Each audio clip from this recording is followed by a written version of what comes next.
Hi, this is Tom Soane and I want to show you what to do when your property investment deal goes wrong. Because the place that I'm in right now is one of mine. This is one that I've just purchased and let's just say it didn't quite go according to plan. So I've learned a few lessons from it. I've had to adjust my strategy a bit with it. And I wanted to share that with you because we're all human beings and not everyone gets it right every single time, right? So I thought, hey, if I'm going to learn some lessons from this, then you might as well learn them with me. And it will hopefully give you an idea of what I've done and the way I'm thinking about keeping this as an investment. It's going to be a longer term investment now, and it will still be a good return. So I wanted to talk it through. Now the property that I'm in now, it's a reasonable size 3-bedroom house, and I picked it up for a good price. It's got 3 double bedrooms as well, which is always appealing in my area for families. And I quite like renting to families because they're longer term and they're easier to predict. So you normally get a family in a place like this for 8 to 10 years, something like that. So yeah, really good rental investment for security, for long term. And also it's in an area that I think is going to increase in value over the near future. Purely because property prices have escalated quite quickly around this whole vicinity, which means the outer areas, like the one I'm in now, tend to piggyback on that growth. So if you've got a city which has really escalated in growth, people start to look a bit further afield for more affordable properties. So naturally, when the demand goes up, then the property prices go up. And that's what's happening here, I think, in the next 2 to 3 years. So, like I said, this place needed a full refurbishment. I don't know if I've already said that, but I'm saying it now. This place needed an absolute refurbishment. Kitchen, bathroom, flooring, walls, decor throughout, a load of repairs. The front of the property needed improving as well. But the big problem with this house, and I'll show you in a minute, but I want to explain it first and you'll see why, is that this, if you imagine the layout here, you've got a front room or a lounge, and then you had a dining room separate, and then a kitchen separate, and then right at the back you had this tiny little, it was about this big, no wider than about 5 feet, 4 or 5 feet. It was a shower toilet, and that was it. Now imagine that. You might not think that's so bad, but imagine that. You've got a big 3-bedroom house, 3 double bedrooms, so you're going to get a big family moving in here, and you've got just a tiny toilet and shower, and that's it. Now that doesn't work for me. That doesn't attract the best tenants. It doesn't get me the best rent return. So I decided to turn it into, kept the lounge, and then I turned it into a kitchen diner. And I'll show you how I did that in a minute. And you'll see why I'm telling you this before I show you. But I turned it into a kitchen diner and then extended the bathroom inside the kitchen diner space. Meaning I was left with a good sized family bathroom, a really good sized kitchen diner, and your separate lounge. So other than that, if we just have a quick look around this floor, and I've got no shoes on because I've got my flip-flops with me today and it makes too much noise. But this is a lovely carpet, good soft carpet, which I think is perfect for families. And it also has that appeal. You all know when you walk into a property and you feel a nice soft carpet under your foot, that just makes you feel a bit more homely. And that's what we've got to go for in a property like this, is homely. Because families love homely properties. Right, now, it is a bit echoey, by the way, so just bear with me on that, and hopefully you can still hear everything I'm saying. So let's go, let's have a little look around here. So I put laminate in the floor, in the hallway, purely because, again, you get to, it's longevity for the family that live here. It's a bit easier to clean for families that have children. So here's the room I'm telling you about, and it's a real echoey room right now because there's no furniture in it. Hopefully it's not too bad, but these rooms always make me laugh when you walk into it. It's this echoey. But, so try and picture this. This was a separate dining room here. This wasn't here. The kitchen was not there. So this here was the wall, and there was a doorway through into the kitchen. So we took this wall out here.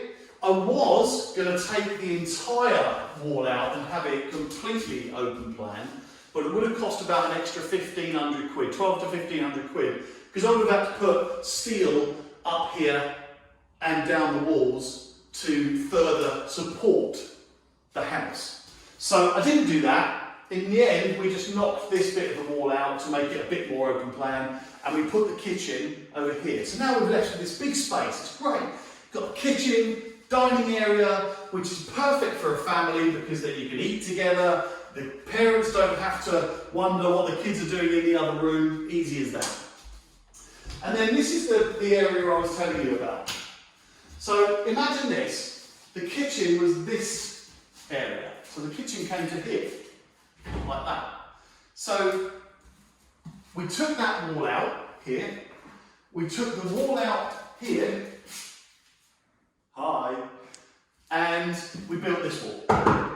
This wall went up so that we can have a good sized family bathroom. So this is about 6 foot by 8 foot family bathroom, which if you know your dimensions, that's a decent size. Come and have a look at this. See if you can see this. This is what was here.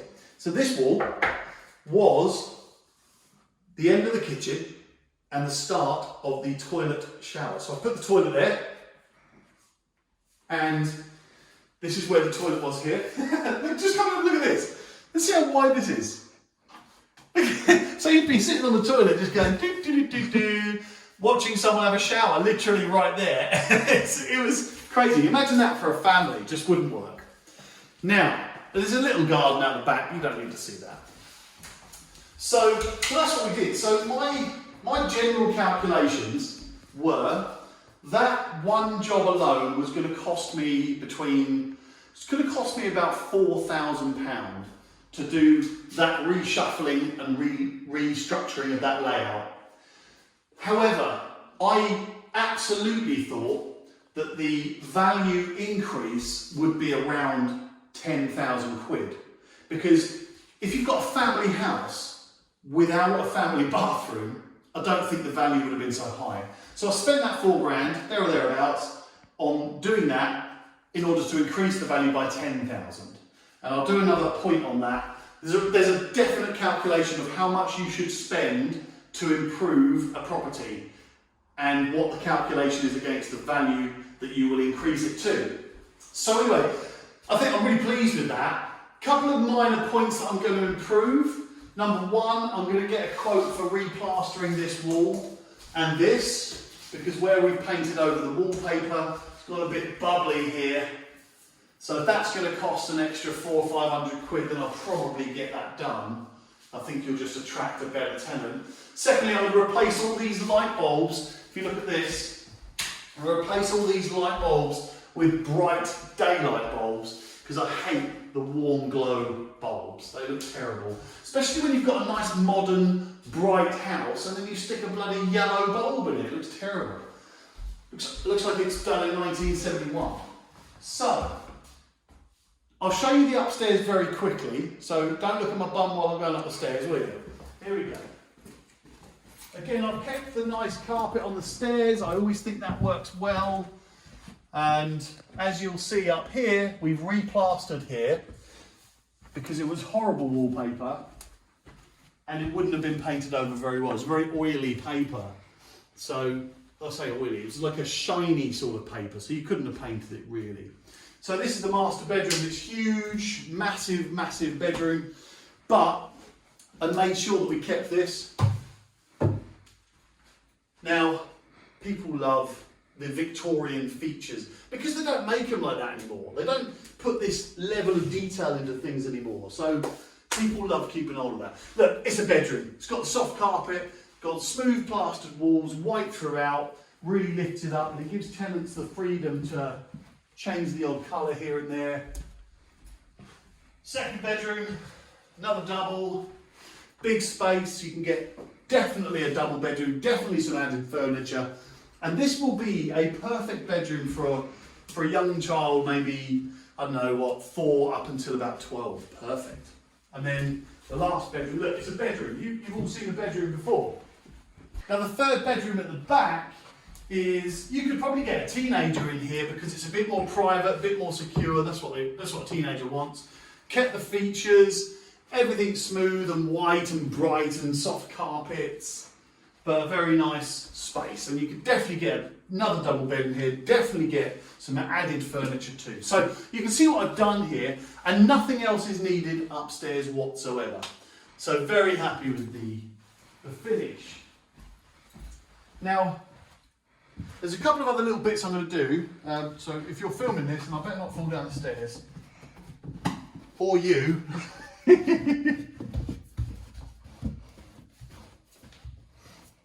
Once we've had this place cleaned, then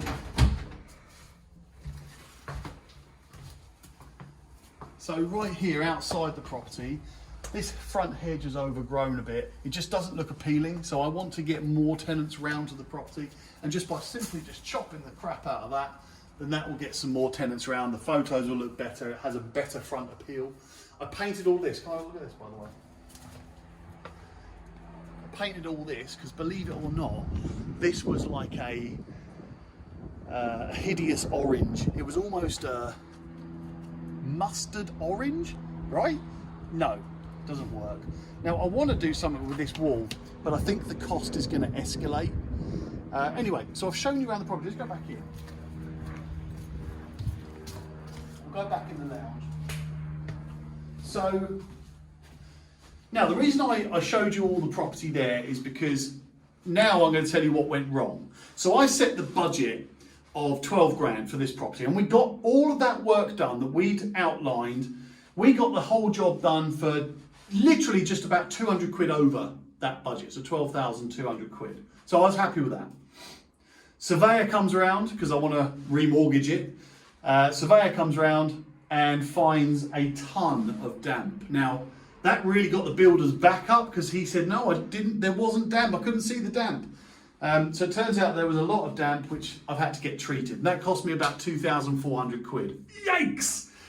But then the surveyor also picked up that the polystyrene tiles that were on the ceiling would have to be tested for fire regulations. Now, I know what that, fire safety, sorry. Now I know what that means. What happens is you spend all this time getting a fire assessment, and then they say, yeah, you'll have to take them down. So I thought I'll be proactive with that. Only cost me 500 quid to get all of the ceiling tiles removed.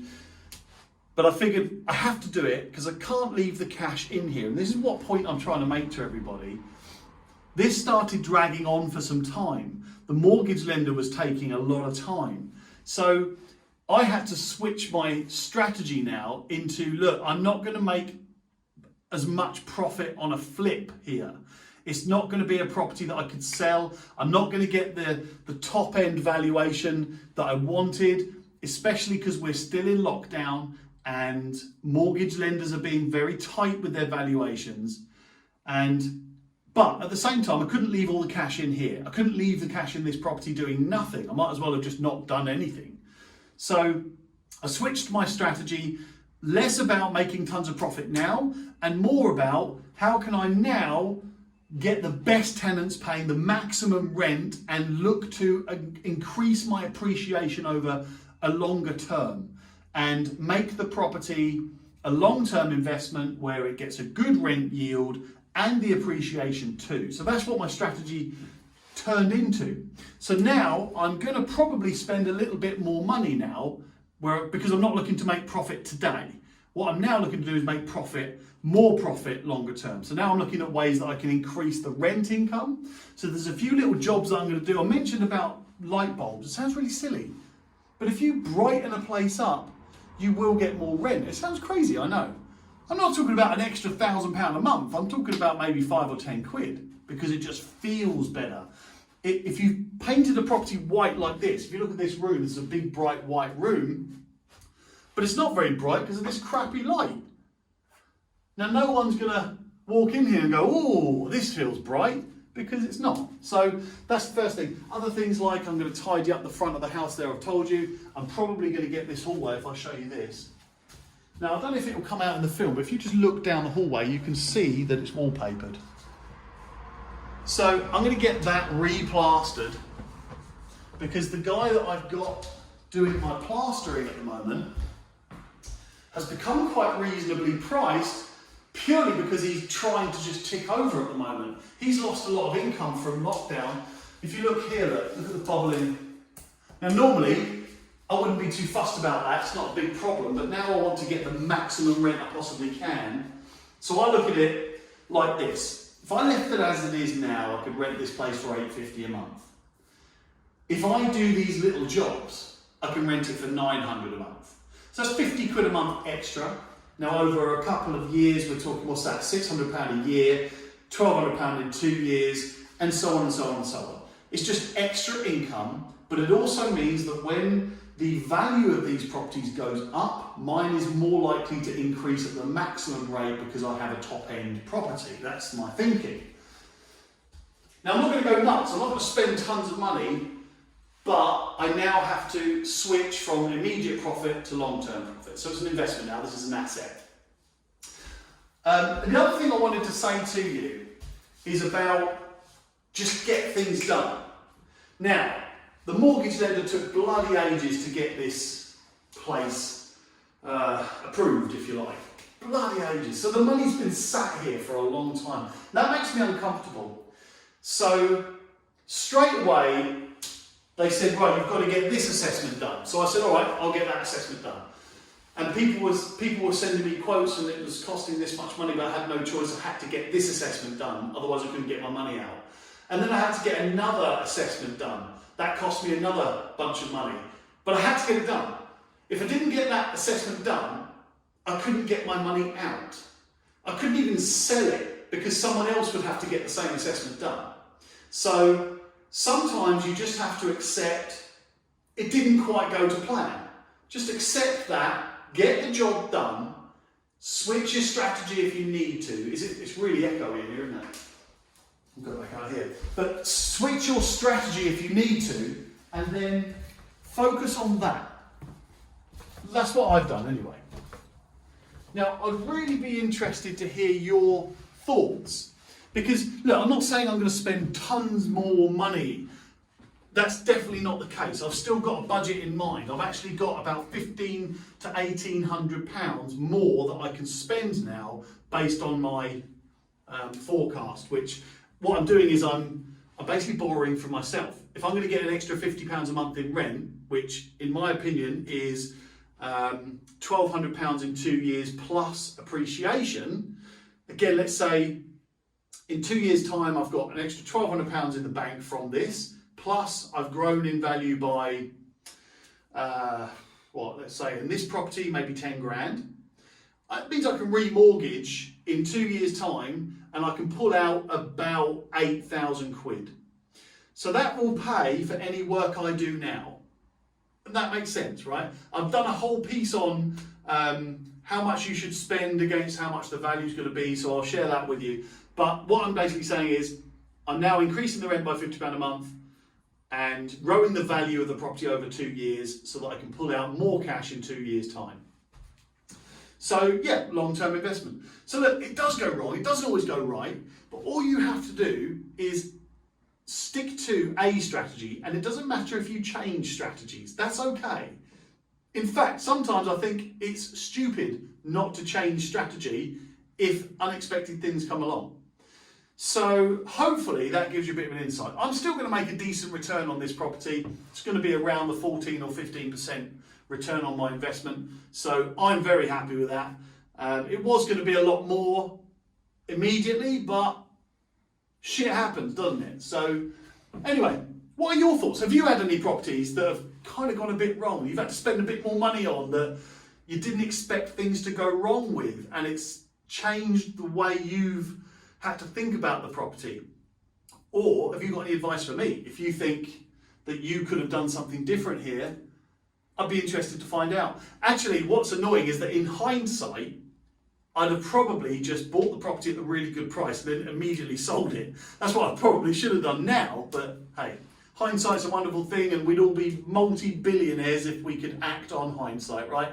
So I did the best I could with what I had at that time. This is one of my earlier investments as well. It's just taken so bloody long to get done. Anyway, Hope that helps. And remember, if you want to be the best version of yourself, one thing you've got to be the best version of anything. My name's Tom Soane, and this is the Anonymous Landlord.